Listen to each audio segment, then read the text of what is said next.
Hi guys, welcome back to my channel. I'm back with another recap of Bad Boys DR Season 3, the reunion part 3. So it continued off with, Pootie and Landon going after Shotty and Alpha and Lynx wanted it with them. It was just like they was giving everybody a run for their money. Jada, he eventually woke up from his consciousness of being knocked out by John, and the ambulance came. He didn't want to go, but they was like, "You gotta go. We just gotta make sure you're healthy." Sage, of course, eventually had to leave the show. He was through. They took him through there. It just wasn't a good, right fit for him to stay. Island Boy and John got back into it. John and Adonis got into it. It was just like, oh my gosh, y'all just going back and forth. Every time somebody says something to Landon, you got Shawty and Alpha and chiming in saying they two cents. And it was just like, what in the world? And then had this type of energy on the show, and he said he wasn't doing that because he just felt the vibe wasn't there. And it's just like, nah, just say you were scared at that moment because you was crying. Like, I don't want to be here anymore. You should have stayed. It probably would have been a little bit more turned up. It probably some of the things wouldn't have transpired how they transpired, but they did. Noel and Mo City. Noel wanted to fight for the community. I like how, in fact, when they played the clip back, um, Jada was like, "You try to fight for the whole community. The whole community is disappointed in you." Like, bro, make it make sense. Mo City, them hits was like on the well. Everybody's just like, "You shouldn't have did that. You shouldn't have did it the second time." And it was just like, whatever. You lost that one. Eventually Natalie, she got tired of the back and forth with everybody.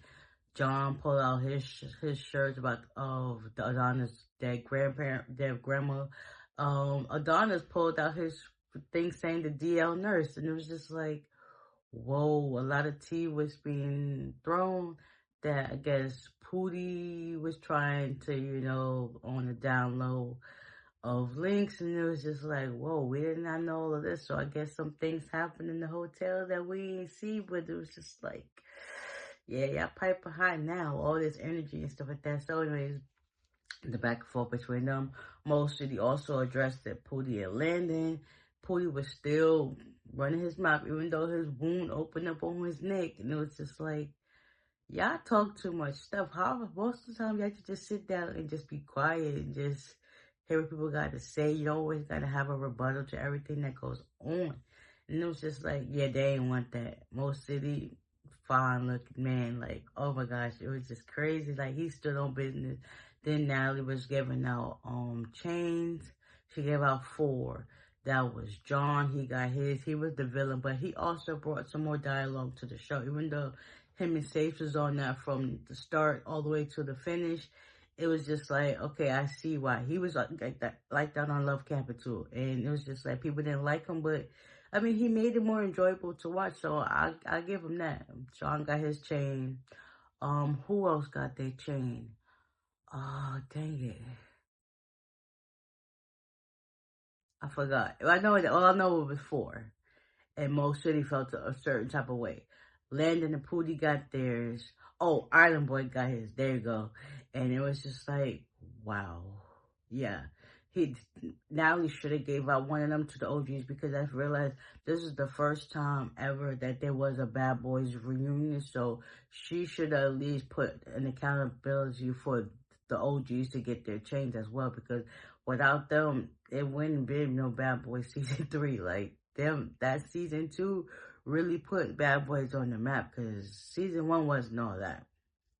Season 2 was where it was at, because Adonis had came in, Mo City had came in, you had, who the heck, Jonathan that came in. It was a lot of people on that show that, like, listen, if it wasn't for them getting it hyped and like that, and Prince and them was up there too, it was like, you wouldn't be where you're at now. So I honestly feel where most of it was coming from, but nonetheless, then it was time to give out their final thoughts. They gave out their final thoughts. A lot of people said, yeah, some parts was lame. It was. I give most of that. It was lame. All y'all doing is fighting and arguing over beds and stuff like that. Like, make it make sense. So people who won their money, even though it should have been all the way straight to one person, Jada, he had my vote from day one. Like, I already knew he was getting MVP, regardless of how he stood on business that first day in the sprinter. Like, even when he got out the sprinter, it was on site. All them people was running up on him, and he got them. Like, make it make sense. So then it was split between Pootie got the other 50, and it was like, all right, cool. So yeah, that was this episode. It was kind of like, but anyways, everybody gets to live to see another day, I guess. But yeah, that was this recap. It was just mostly John and whoever else had beef with him fighting. And that's just what it was. Besides Jada and Pootie getting the money, yeah, that's it. So, with that being said, hopefully you guys enjoyed this recap, and I'll see y'all in the next season. Bye.